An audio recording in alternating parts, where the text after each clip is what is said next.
Well, the Cowboys are riding a high after their statement win over Washington. We've got the moments straight from the sidelines, and we also have the stories that you didn't technically hear on Sunday. And later in the show, we also go cap or no cap, testing the narratives around the Dallas Cowboys. This is Cowboys Rewind, and it starts right now.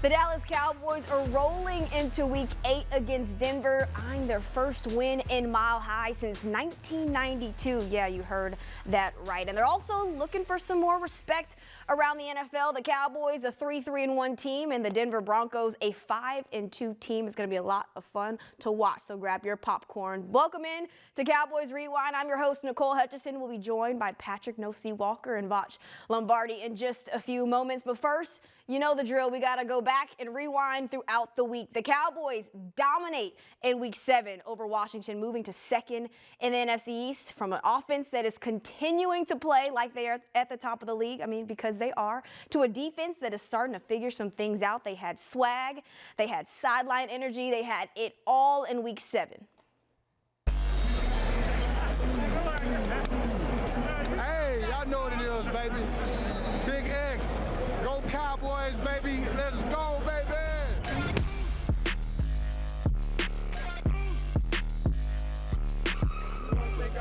Yeah. I just gonna tell you early, I'm mic'd up.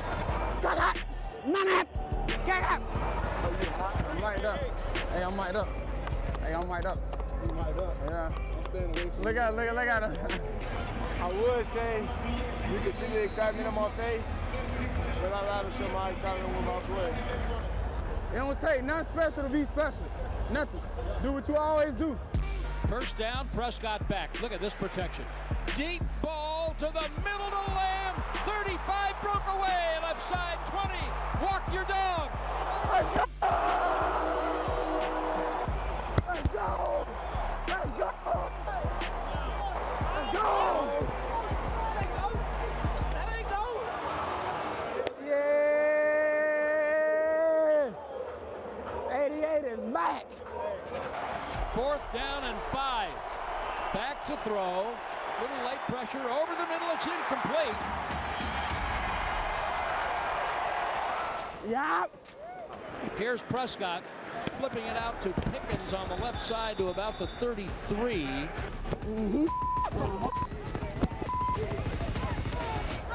Nice try, buddy. Then on the ground, I said, yo, little ass, you a He's like, what the bro, get on me. And then I started flopping, try to get us a college. Snap to Prescott. And he airs it out deep down the left side for Pickens. Over the shoulder for crying out loud. He caught the ball. Yeah. You can't. It's real, boy. One of them. And I do that to you. I do it to you. Do it. I do it to you. Snap to Prescott. First and goal, looking, standing. Over the middle, into the end zone. Oh! Let's go! Jake Ferguson. How about that?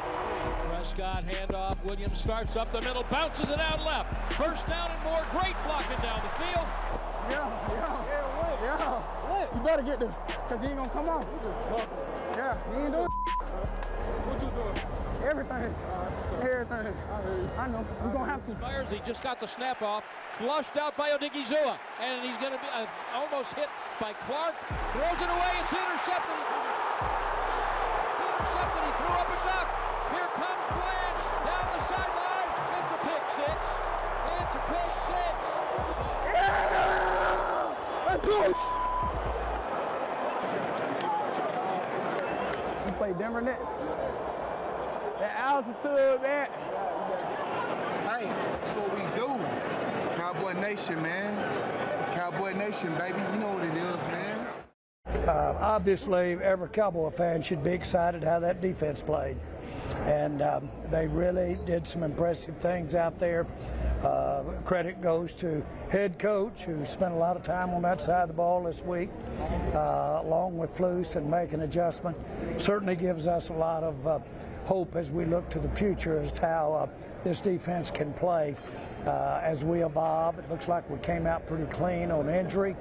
And, of course, I cannot say enough about Dak Prescott and his play throughout the game. It really was the confidence throughout the game that he demonstrated that make you think we were there all the time. So, big win.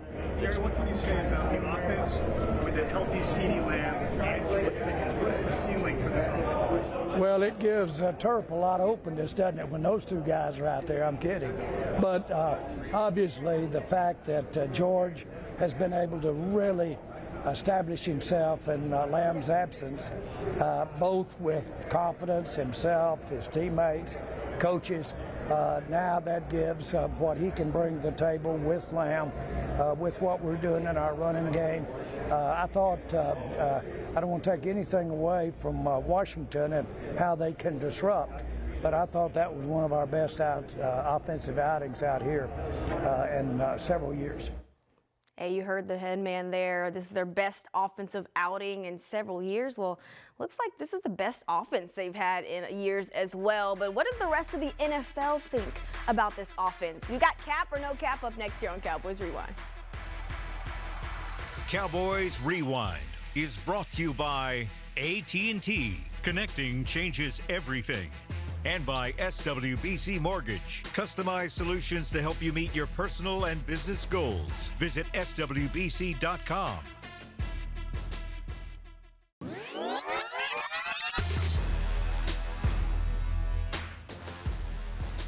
This segment is brought to you by Ashley, the official furniture store of the Dallas Cowboys. Welcome back into Cowboys Rewind. Nicole Hutchison, Patrik Walker, and Voch Lombardi. Y'all know what time it is. It's time for cap or no cap. And we're talking about this offense, right? I mean, this offense has been electric with two names at the center of it. You got CeeDee Lamb and a guy named George Pickens. Yeah. I don't know, that name sounds familiar. Heard that guy, right? It's pretty good. First 3 weeks of the season, you know, you saw what this two can do together. Just a little preview, but really wasn't until week 7 where you really saw what this duo, how special this duo can be. Almost 200 receiving yards combined. But the question is this duo the best in the league? I don't know. Let's ask the Get Up crew. This is by far the best duo. It's the best three-headed monster in the NFL if you put Ferguson in there. You're saying it's not even close. Not even close right now. Dude, when was the last time you watched George Pickens get covered one-on-one on the outside? No, I feel it's a you, joke but right the fact now. that you're like, this is not even close. It's like you got Stafford, Devontae Adams, and Puka Nacua out there in L.A. Like, they're not even close. Not right now. And I love what the Rams are doing. One, Devontae and Matthew just got on the same page last week. They had been missing consistently, and a lot of it was just red zone stuff last week, like goal line, okay? What's happening in Cincinnati, the context of the quarterback has to be a part of this conversation. It can't just be one-on-one. They're historical right now. There's no three-headed monster right now, like what Dallas has right now. And the receivers, I'll go back to this. When was the last time George got covered one-on-one on the outside? And then CeeDee does whatever he wants at times. Right now, this is by far the best duo. Hey, y'all, we're calling cap or no cap, so what y'all got? Oh, man. What Dan Orlovsky funny, ain't it? Dan Orlovsky is phony. Hilarious. What is the wow. That boy government cheese, ain't it? That's crazy. Oh, my God. That's crazy. Oh, my But you know what makes it horrible? What is the world coming to when I am forced to call no cap on Dan Orlovsky of all people? But you know what? The facts are the facts. The truth is the truth. Yes, you have guys like combos like Puka Nacua and Devontae Adams, and you got T. Higgins and Jamar Chase, and you got Amon-Ra St. Brown and Jameson Williams. You got those guys. So yes, they're contenders. However, when you talk about just the sheer talent level between George Pickens and CeeDee Lamb, and pound for pound, age for age, and then in an offense that also features Jake Ferguson, and oh, by the way, Dak Prescott is playing out of his mind. Absolutely, CeeDee Lamb and George Pickens are the best wide receiver combo in the league right now. I must say, one of my favorite things I love to do is I go on social media. I love to consume hate and madness and nonsense. Steelers fans are asking their organization, what was y'all doing? Where was your antennas? Why did this just happen? We see that George Pickens is a guy, not just some guy, but he is a guy. You get him a top-tier quarterback that can get him the football. Look at what he can do. Now, if someone wants to come to us and be like, well, Justin Jefferson, Jamar Chase, they talk about these guys versus Lamb. We can have a creative discussion and talk about how all those guys are somewhat relatively similar. I won't fight you. But George Pickens versus guys like T. Higgins and all these other characters, all these number twos. Pickens versus those number twos. That's where he separates himself a little bit. Dan was talking to Buddy, and Buddy was just befuddled. He said, oh, Dan, there's no way. And then he gave one example. Sir, if there's no way, you should be able to give multiples of examples. But that's not the case. The only wide receiver core that you could almost kind of sort of make this sort of a debate are those characters at the Eagles, but they have a running back throwing them the football, so that don't count. The fact you said kind of sort of means Dano is actually right. Actually, it's not even close. Yeah. When's the last time that you saw a wide receiver duo this good? Woo! I'm throwing it way back, y'all. What? Torrey Holt, Isaac Bruce, the greatest show on turf. The greatest turf on earth, yeah. It's probably one of those kind of. I think what matters and what really separates Pickens and Lamb here is that you saw this offense with no Lamb. And Pickens showed how fantastic that he could be without his running mate. And we know that Lamb can get busy without a running mate because the Cowboys do it on purpose. Seem like, oh, we got Lamb, somebody else got to just step up. But it's when you put those two together, I doubt that there are other duos to where if you just go, all right, Jalen Hurts, just throw it to this guy for the whole game, and let's see if you can still be great. Or we've seen T. Higgins, hey, T, you're going to be the number one guy, and it doesn't always work out. I think that the Cowboys are very rare in the sense that CD could be the one guy, then Pickens could be the one guy, but them coming together. Yeah, I agree. You talk about Isaac Bruce, Torrey Holt, greatest show on turf. The fact that we're comparing this Cowboys offense to the greatest show on turf, that with Kurt Warner, that's magnificent. Keep that going. I mean, there are others, a lot of others. I mean, you could talk about, Terry Glenn, rest in peace, with T.O. You could talk about Alvin Harper with Michael Irvin, with Troy back there. However, it goes to what Voch is saying. Michael Irvin and CeeDee Lamb, that's a discussion. Alvin Harper, George Pickens, not a discussion. It's that wide receiver two is when you start to lose me on that conversation. AGP and CD, that little remix of bars. Hey, they're getting busy. They look to keep getting busy against this Denver Broncos team. We're breaking it all down up next year on Cowboys Rewind. This segment was brought to you by Ashley, the official furniture store of the Dallas Cowboys.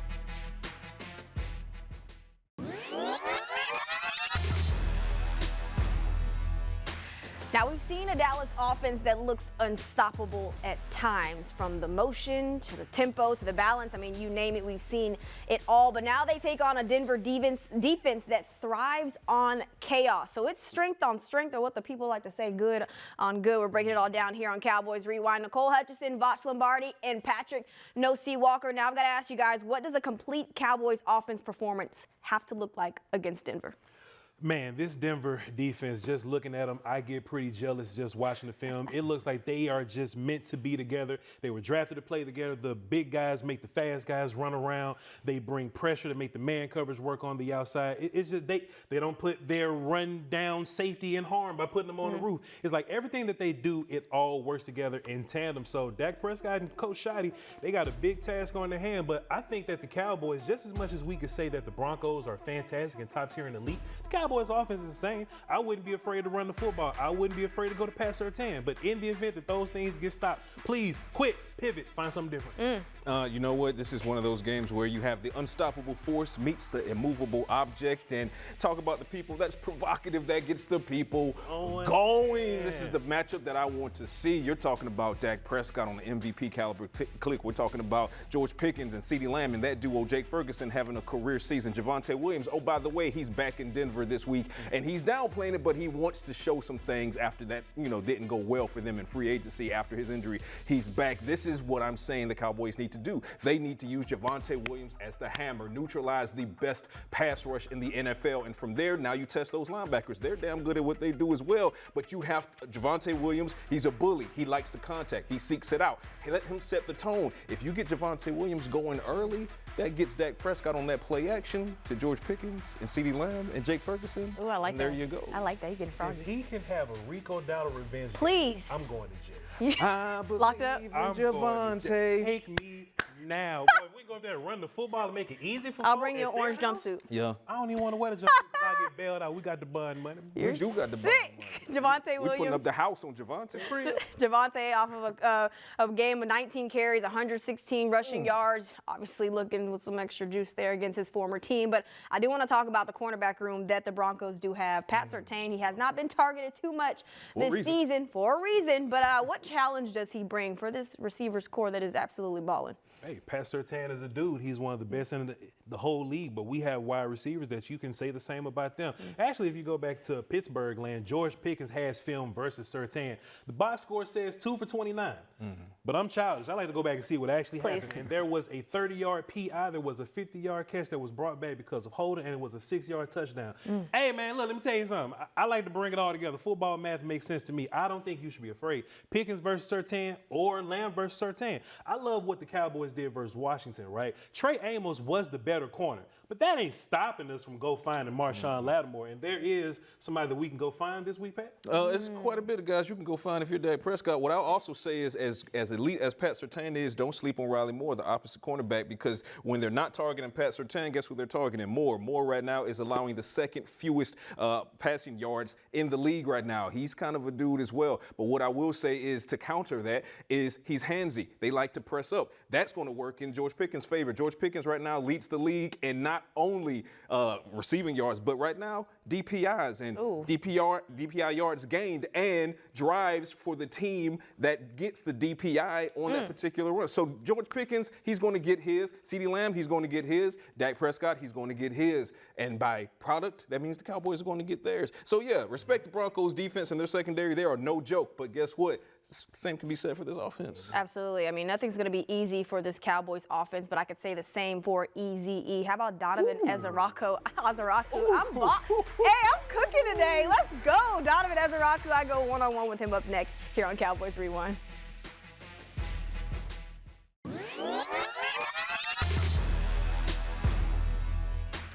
Since week 1, or really since he arrived in Dallas, Donovan Ezeraku has made a name for himself and put the NFL on somewhat of a notice, from his relentless motor to his fearless attitude. And now he's got his first career sack of his career. I go one-on-one with him. Check it out.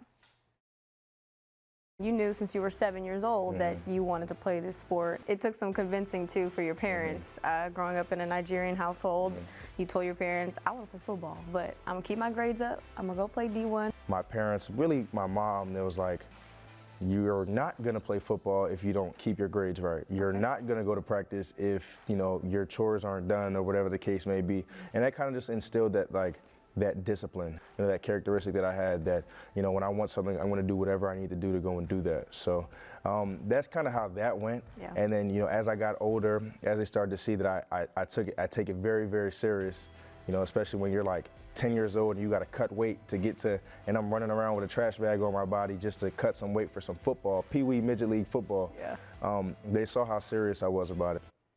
Check out the full interview on DallasCowboys.com. I couldn't give you the full thing, of course, but we're wrapping things up here on Cowboys Rewind. Up next. Closed captioning is brought to you by the Texas Lottery. Cowboys scratch tickets from the Texas Lottery are here. Play today. And to watch more Dallas Cowboys content on your connected TV, download the Cowboys Now app on Amazon Fire, Roku, and Apple TV.